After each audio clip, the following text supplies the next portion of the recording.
tired of feeling tired? Done with diet culture? Overwhelmed by conflicting nutrition and fitness messages? Then join us, your hosts of the Nutrition Revolution podcast, as we take a deep dive into all things women's fitness and nutrition. I'm Kimberly. And I'm Tabitha. And together we are debunking diet culture myths and giving you the tools you need to finally see the results you're looking for.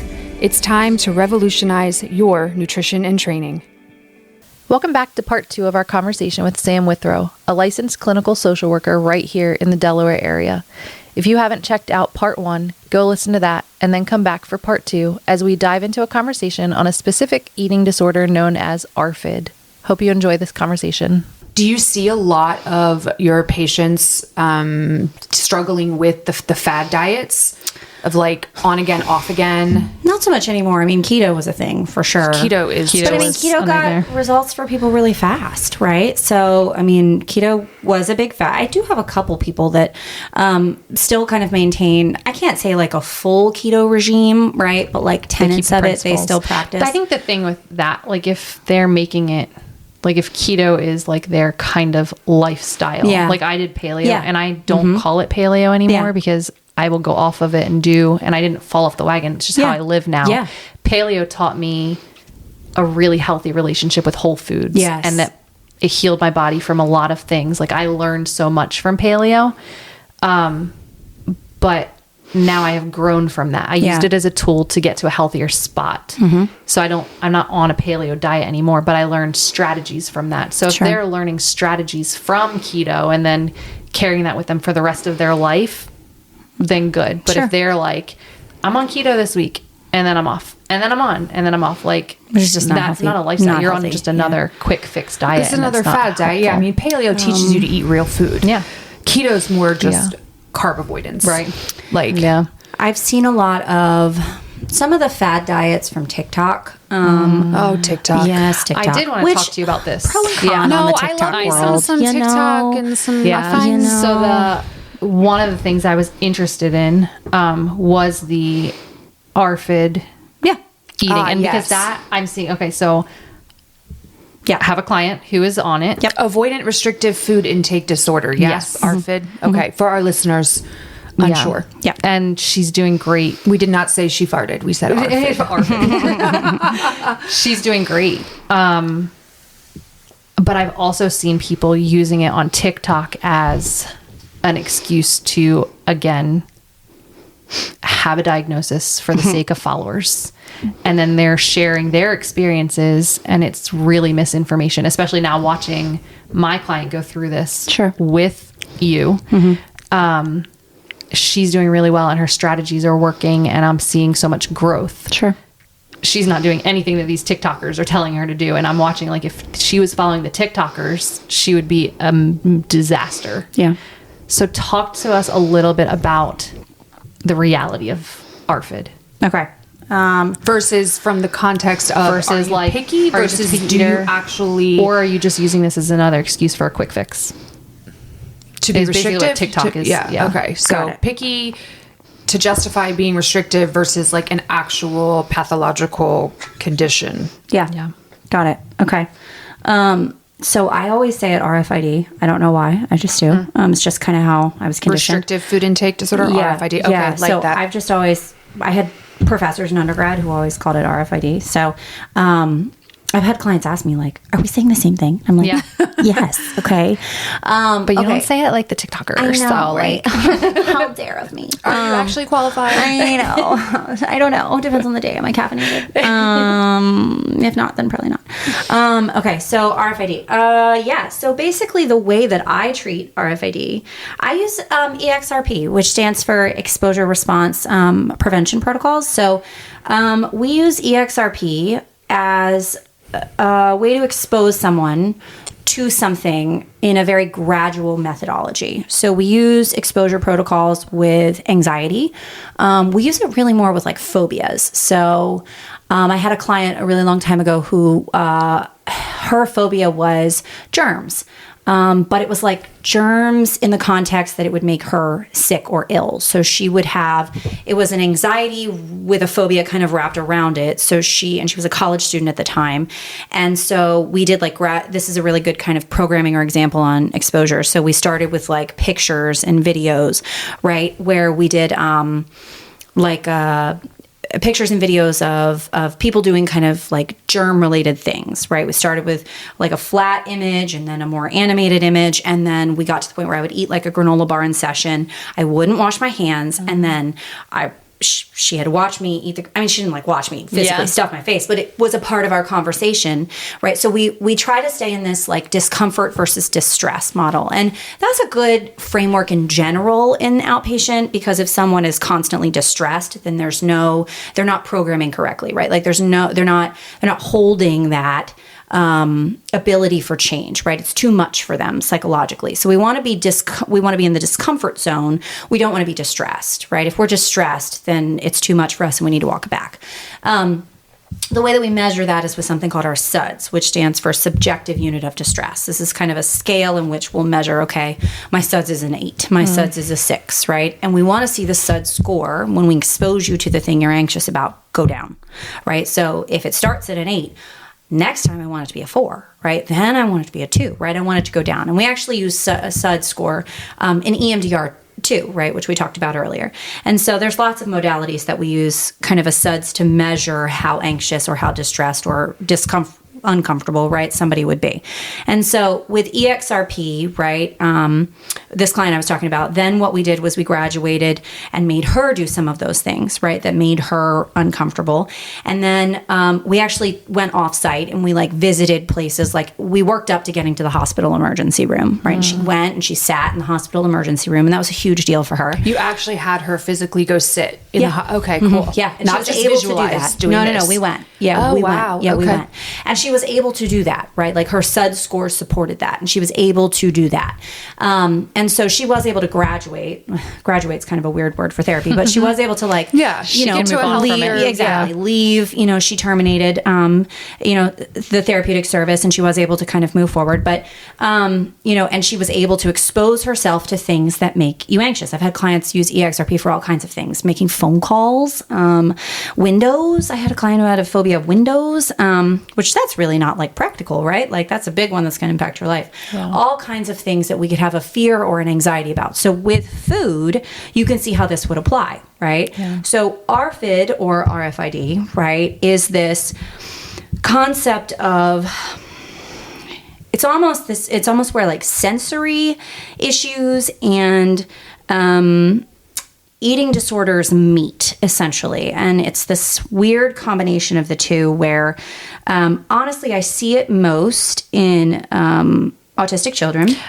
So I was a teacher before. Yeah. And that's my experience with it was all of my autistic children only eat 5 foods and legitimately 5. That's it. And if it wasn't the chicken nuggets from the bag that his mom buys, then that's not their chicken nugget. They will not eat nuggets. Yeah. Yeah. And so they will just not eat all day long. So, Yep. Autistic children, you actually see it a lot in athletes. You see it a lot in athletes. So, but the crossover there is, there's a lot of high performing athletes who have undiagnosed OCD, and there's a big overlap between OCD and autism. Right. That OCD, ADHD, autism spectrum, right, is that so in general, right, you see it a lot in athletes. There's some studies out on that, which are pretty cool. But in general, you do see it. I can't say you see it a lot. I take that back. You don't see it a lot in athletes, but you do see it more than you do in the general population in high-performing athletes. And just their discipline. Their discipline, yeah. But also when you think about, like, restrictive eating, right, when it comes to nutrition, the way they've been groomed, especially nutritionally, right? Sometimes I will see like I eat this chicken and only this chicken, and it can turn into like a sensory response, right? Especially when it starts very young, right? If you get a kid who's been playing a specific you know, like my daughter, for example, she's 7 and she plays soccer, gymnastics, dance. She does a lot of things, right? She swims. But in general, and for the record, I don't make her do any of those things. Okay. She's just an active 7-year-old. Okay. More power to you if you did. Like, she asks for it. Okay. Yeah. She'll come home and be like, Mommy, what's tonight? And I'm like, please, can you just be off today? But anyway, point being, like, you know, especially when they are almost groomed, right, into a sport from a very young age, with, depending on the parent, often we can see like a nutritional focus for protein or for whatever it may be, and that we can accidentally exclude, right, additional types of foods as their palate develops, and it can turn into a sensory response. You can see it in athletes with a combination of like a high prevalence of OCD in some of that population, body image issues in that population, depending on the sport too, right? We see higher body image issues in like equestrian, right, than we do sometimes in like rugby, right? And so in terms, well, we see different body image issues, but in general, right? And so we see different things in different populations, and we see ARFID kind of show up differently. And so it really is more of a sensory response, but it shows up with a very big anxiety kick. So, for example, you'll have a client who, and it usually presents in childhood, and has a duration that carries into adulthood. So it will be an avoidance of certain foods that don't meet the sensory criteria, right? So I will eat chicken, but I will only eat, like you said, the chicken nuggets out of this bag. I cannot eat these chicken nuggets. I can only eat these chicken nuggets. And then it will be, I will eat this food, but only if it comes from this restaurant. Right? So it cannot be manufactured in another setting. And it often comes with a gag reflex. It often comes with extreme anxiety. It comes with social avoidance. It comes with withdrawal. It comes with all of these things that are really unpleasant. What about dishonesty too, of like, yes, I ate the food, but they really didn't. They threw it away. Is that something else that's kind of like a hallmark, I guess? So less common. Less common? Okay. Yeah. I mean, I think what I see most is that the avoidance is so intense that you don't see the deception because their restrictions are so severe. Like, they have to be well known that this child only eats these 5 things. So you don't see a lot of deception because they have to have a special food plan. Like, at school, this child comes with one of these 3 things. That's if they're diagnosed. Correct, if they're diagnosed. But I have seen parents trying to get their picky eaters to eat certain things. Yes. Who only eat 5 foods, like especially the autistic ones, and they're hiding like the food somewhere. Yes. So if you have like a lack of understanding, eat it for them. Yes. And that really comes down to where this can be really tricky, right? Is lack of understanding from parents and labeled as other things, right? Kids get labeled as autistic because they might have ARFID, right? Or you might have you might get labeled with a sensory disorder, right? Sensory processing is a really common one when it might just pertain to food, or there might be, often what I see is like, maybe there's a slight sensory exacerbation, but not enough to actually meet criteria for sensory processing disorder. And really the bulk of what we see is actually pertaining to like food. And so OT is really helpful with this. OT is fantastic at helping to treat any sensory issue that's olfactory or, primary food based. And so OT is fantastic. But again, it really comes down to, especially in the childhood population, parents understanding that there's a variety of things this could be. It could be ARFID. It could be early autism, or maybe if they're in the age range for autism, this could be a symptom. This could be how it's presenting. It could be ADHD, right? We see this in ADHD kids all the time. We see this in OCD kids all the time, right? Can ARFID present by itself though? Yes. Okay, so that's not like uncommon. It does not like you have to have like in medicine you say a comorbidity. Yeah. I don't know what you would call it in comorbidity. Okay, yeah. So you don't necessarily have to have a comorbidity. So I'm going to paint a picture for you, and I'm interested to hear your thoughts on this. Young person, a child, who is low weight, whose pediatrician has been concerned about their weight, and not gaining appropriately. Right. Very, very picky. Only certain foods that they like will go to the point where like they just won't eat, versus having foods that are maybe not what they're willing to eat. Yeah. And expressing a fear that if with certain foods they might choke when having them. Yeah. what would be your thoughts? Like, functions really well in school, very intelligent, able to have social relationships and interact with their peers, so no like red flags there. It's more the I guess inability or delayed growth, delayed onset of puberty, very restrictive in what specific foods they will eat. It's usually got to be something that is like processed, like McDonald's or Chick-fil-A or like a Domino's pizza.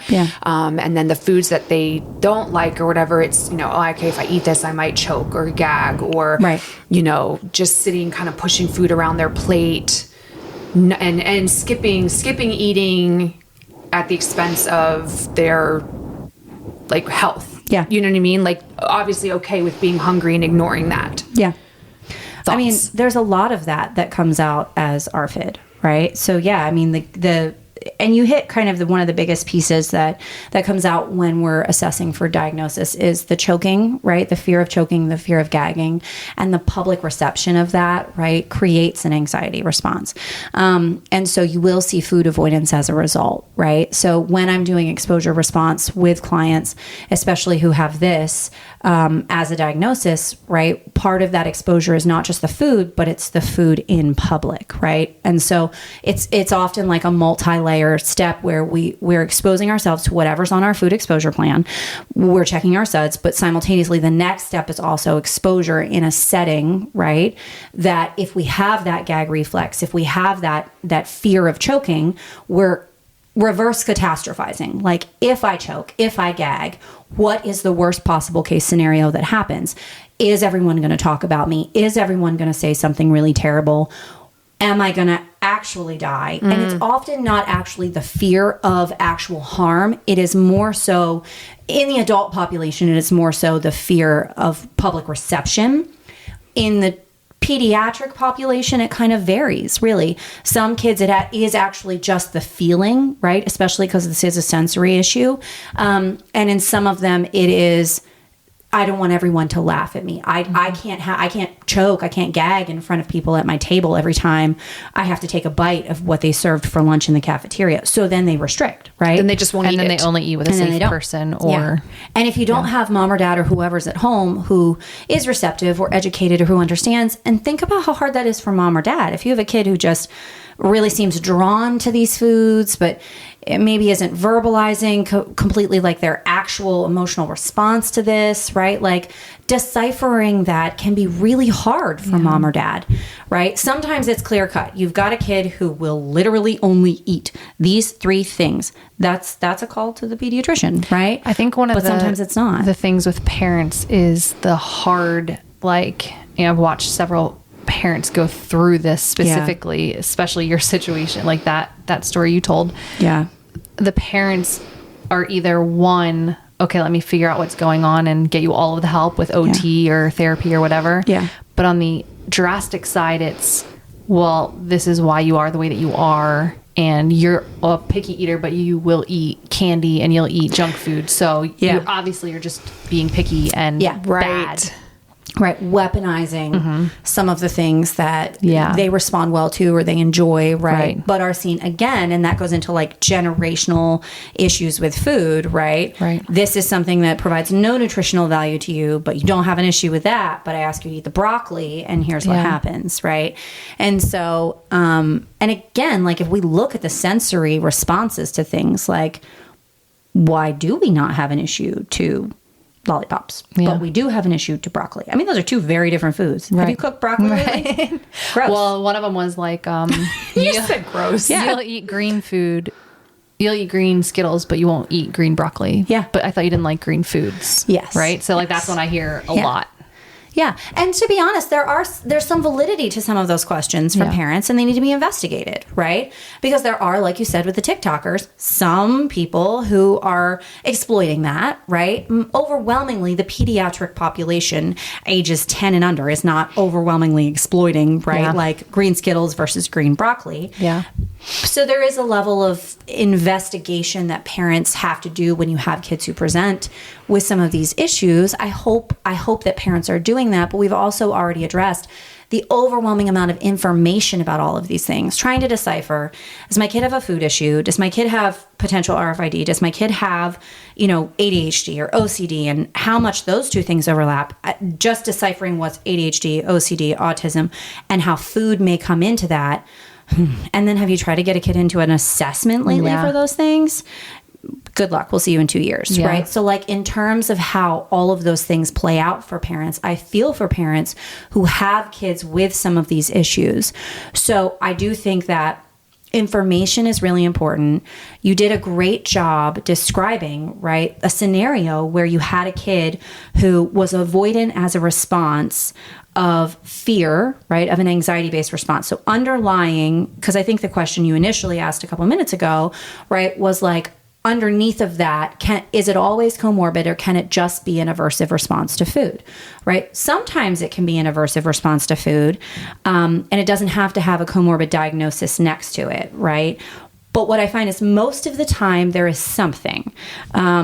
It's not always a life-altering thing, right? It could be adjustment disorder, right? It could be that there's a life circumstance or life change going on, and you'll see like an exacerbation in the restrictiveness of the child, right? Okay. And that's common with like anorexia nervosa too, right? Like following the death of a loved one, or a separation, or Correct. moving from one side of the country to the other, something that is Yeah. a big significant life change, can exasperate. Yeah. But then, so would that though be the catalyst that would develop to RFID? It can. Normally, RFID, though, is more static than most of the others. Okay. So it's already existing there. Yeah, usually, from what I've seen. But this life event can just kind of intensify it. Yeah. And like I said, though, some of these kids, though, with RFID, though, like they have their 5 or 3 or whatever it is, and there's not usually a lot of change, right? They're pretty static in unless they're in treatment and they're doing like exposures and they're moving forward. They have a lot of support from mom and dad. They're in OT, whatever it is. Most of the time, they have their 5. And they're going to eat from their 5 for a period of time. What's going to happen is they're going to hit developmental phases, right? And when they hit 12, when they hit whatever their puberty is, whether it's 10 or 11 or 12 or whatever, right? Then you're going to see some change, right? When you start to see developmental changes in their body, you're going to see changes in their eating phases, right? Overwhelmingly. So like when you get a 6-year-old, right, who eats the 5, they might eat the 5 for a while, right? Because there's not really a lot of big developmental changes that are coming their way, right? Their body is largely going to remain in terms of hormone reception, like pretty static, until they're going to start to hit in the next developmental phase, right? So like RFID is a little bit less variable than some of the other eating disorders that we see, right? So like anorexia nervosa, control. The basis of anorexia nervosa is anxiety and control, right? I feel out of control, therefore I control my body, right? So anorexia nervosa is I'm anxious, I can't control what's happening around me, so here's my list of rules, right? I'll have someone literally write down their list of rules, not session 1, but you get my point. Here's my list of rules. I don't eat after 8 p.m. I'm never the last one eating. I don't eat in front of people. I don't eat food that's white, right? Whatever it is. And you will see, right, with anorexia nervosa, right, especially restricting type, boom, before somebody realizes that they have 15 rules that they've placed on themselves about food. And often it's not actually the food, right? It's not I don't eat carbs. Sometimes it's I don't eat carbs, I don't eat whatever. But it's usually about their pattern with food, right? I'm never the last one at the table to take a bite. Right? I never order a meal that doesn't have a salad, right? If offered a salad as a side, I always choose the salad. And it has to do with control. And as they have a stressful event, right, they'll have more rules, right? So like often you'll see 24 rules if they're in finals or if they're in midterms or whatever. But then if they're maybe in the middle of the summer and they're working a job at the beach, you'll see 8 rules, right? Like in terms of the number of rules or restrictions they place on themselves, because anorexia nervosa is largely about control, anxiety, and using their body as the modicum in which they can control, because they have an inability to control external circumstances, right? But with ARFID, it is a little different, right? We have a bit more static because it's more of a response to the food itself. It's more sensory in nature. Gotcha. Yeah, so it's sensory in nature as opposed to anxiety and control in the general environment, right? So they have less variability until you get in and expose, until you get in as an OT and really start doing like occupational therapy programming with them, right? Which makes a huge difference. It does. If for our listeners that either themselves feel like they might be dealing with ARFID or RFID, same thing, one or the other. Yeah, tomato. Sure.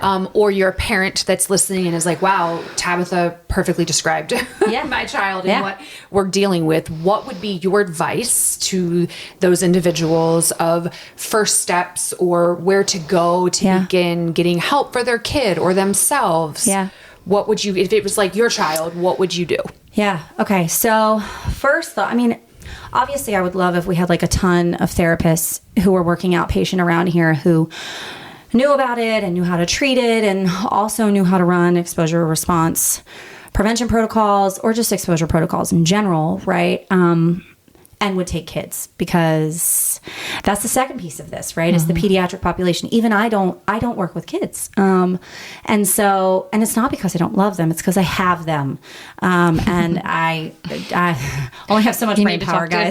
Yeah, for a little bit. Yeah. So after 3 p.m., I am fried. So, I think given what we've already kind of addressed, which is the we call it the provider desert, right? The lack of resources that we have in our geographic area. So I'll address this conversation kind of twofold, generally, right? And also geographically. Generally, I would say a first step is individual therapy with a provider who is well aware of the diagnosis and has training and the ability to treat using exposure response prevention or exposure protocols in general, and can see them on a fairly consistent basis. Because here's the thing, you cannot run exposure protocols once a month. Let me be so clear. You cannot run exposure protocols once a month. This requires a consistent measurability, right? Because pediatric providers are so difficult to find, you will see kids brought in every 3 weeks, every 4 weeks, every 6 weeks. Hard no, okay?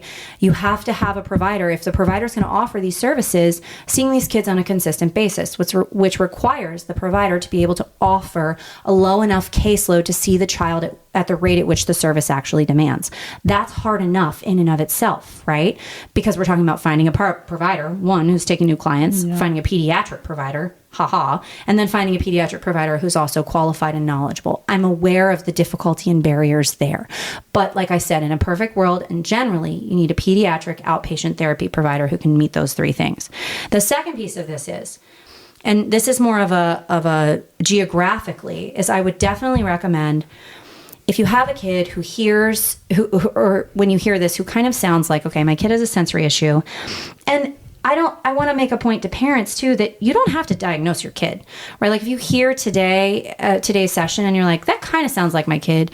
I think my kid might have some sensory issues. I've been kind of eyeballing and wondering if maybe we're in the ADHD wheelhouse, maybe we're in the OCD wheelhouse, maybe we're somewhere on the spectrum. And I noticed we have a lot of issues with food. There probably is an overlap. Most consistently, we see some kind of overlap.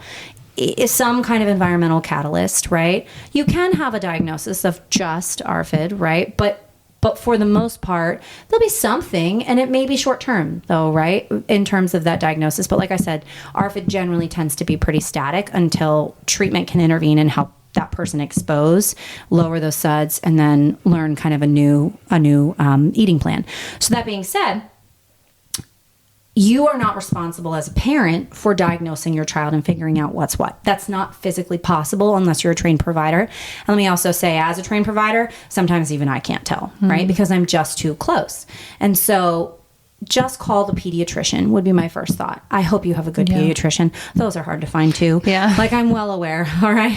I'm working on it, guys. But like in terms of next steps, especially geographically, it is get into your pediatrician's office, get a referral for OT. Really, truly, like get in, go to OT.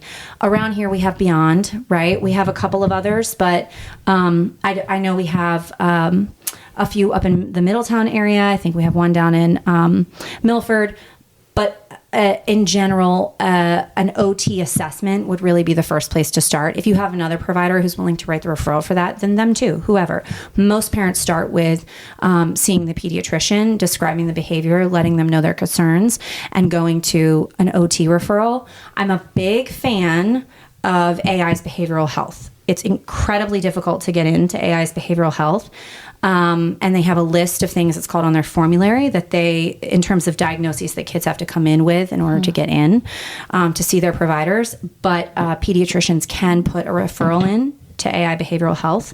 So that is a thought too. Okay. Especially if we're not talking about an autism assessment, because getting assessed for autism is a different department, whole different situation at AI. But in general, it is possible that a referral to AI's behavioral health department and seeing a provider with AI in general, especially those embedded in the Nemours pediatrics offices, could be a potential route as well. So those would be my thoughts: is pediatrician, OT assessment. If you can find a unicorn provider, right, on the outpatient basis as a parent. Let everyone know. Yeah, tell everyone, right? Literally. On the rooftops. Yeah. Absolutely. Post social media.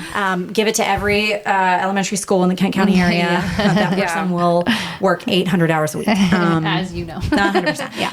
So that would be my thought, geographically and kind of generally. Yeah, that's good. So much great information this was awesome today. Thank you so much. I want to ask one more question before we wrap up, and then you can kind of let our listeners know where to find you and all that. But okay, for someone who's listening who feels stuck or ashamed or feels like they're dealing with some of the things that we've talked about, where's the best place to start? I know we just talked about with RFID, but like eating disorders or disordered eating, food shame, guilt, all of that. Best place to start. Okay. Honestly, like I had said with IAEDP, and I can provide this information to you guys. Yeah. Often a lot of the national certification, and I keep saying certification, but really the national organizations, right, where those of us who want to learn more and we want to train, we want to do more programming as providers, they keep a database of providers, right? And you can go to the, a regular person is not going to know what the IAEDP is, right? Or where we all train and where we learn from. But they keep usually a provider listing. And you can go to the provider listing on their website and find a provider who might be locally close to you. And so... Or provide, if they are remote, they virtual, like telehealth. Virtual. Yeah. So this is actually a pretty big resource. So I would do... my first thought would be... I'm going to give you guys some names in general of people that I know of that I've trained and I've worked with. Shelby Bradford is fantastic. She's local to the Kent County area. She is virtual only, but she is excellent. She was IAEDP with me for a while. She did fantastic. Erin, she got married, but Erin... was also an excellent provider. Actually, she specialized a lot. She kind of took it and ran and worked a lot with teenage girls and women with eating disorders. So both of those are excellent providers who did a lot of eating disorder work and really just self-esteem. They're also kind of young women who specialize. Again, I say specialized, but it's really more same area, right? They cared about it. They were very interested in it. They saw a need and met it. Yeah, and had a lot of clients and felt passionate about it. And so I'll give both of you the info on those names as well. We'll link that. We can link to the that platform. Yeah. Absolutely. But beyond that, the IAEDP kind of provider listing is a good website. There are others, right? There are other agencies that I can pull also in terms of the provider listings. But my best thought would be like the national organizations that train providers often have provider listing directories. Because when you join the national organization and you pay X amount of money, right, to become a member of the national organization, which I am no longer IAEDP, just because I train with a lot of other organizations, and so I've just not held on to the membership, right? I take their classes kind of a la carte now, and I just don't have the time to fly across the country and give them a 7 days. Like you're busy or something. Absolutely, I know, right? It's wild. And so, these organizations, though, the national organizations that all come together and form these classes, they are the trainers that train the trainers, but they keep these lists. So this would be where I would pull from, because a lot of them, especially now, and this is the important part for people, we have the Psy Compacts, right? So my certification board, it'll be about a year until we're fully in, right? But the LPCMHs, which is another type of licensure that's equivalent to mine, theirs is also en route, right? Pennsylvania's being a pain in the butt about it, but everybody else, right, local to us, now you can have a provider who is in Maryland, but they can offer remote services for Delaware, right? So with the Psy Compact, virtual services have increased the accessibility for providers and clients, right? So if you have a listing, right, and this provider you've clicked, you've hit it off, right, whatever it is, but they're not in our state,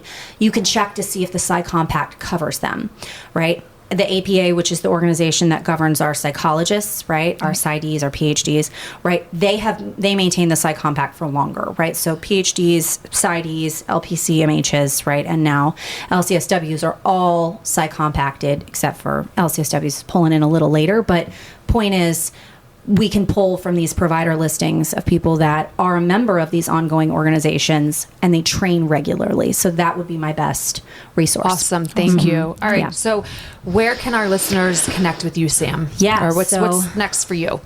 Oh man, so much. Right now my organization is, my practice is Blue Sky Psychological Services.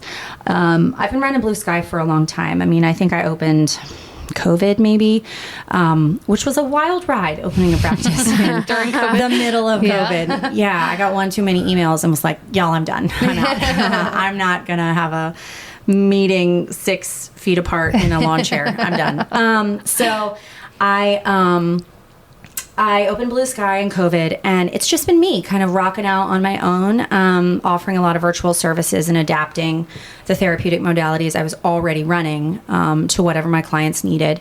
And now, in the beginning of next year, so roughly the January-February timeframe, I am opening a group practice. That's so awesome. I have a few providers who are signing on with us. We'll have roughly somewhere in the 7 to 10 provider wheelhouse, which is really great. I have a great relationship with everybody that's coming on. So, we'll be able to offer services. We're going to be based, let me back it up a little bit. We're going to be based out of like the Magnolia, Camden, Frederica area. So kind of centrally located in Kent County.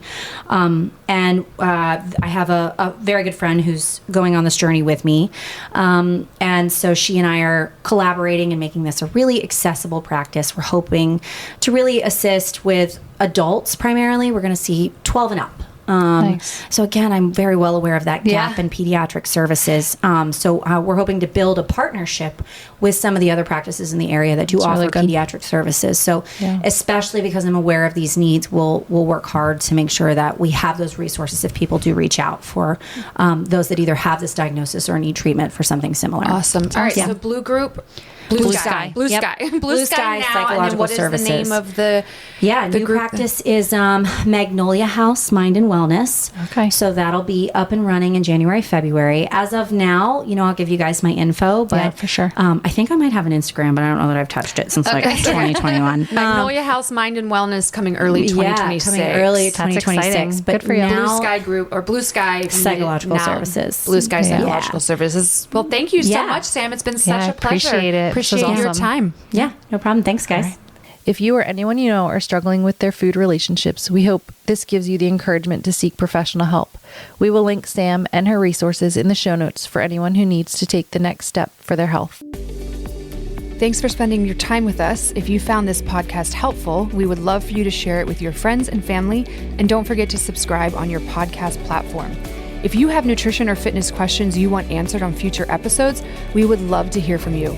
You can submit these questions to our email, thenutritionrevolutionpodcast@gmail.com, and follow us on Instagram @thenutritionrevolutionpodcast.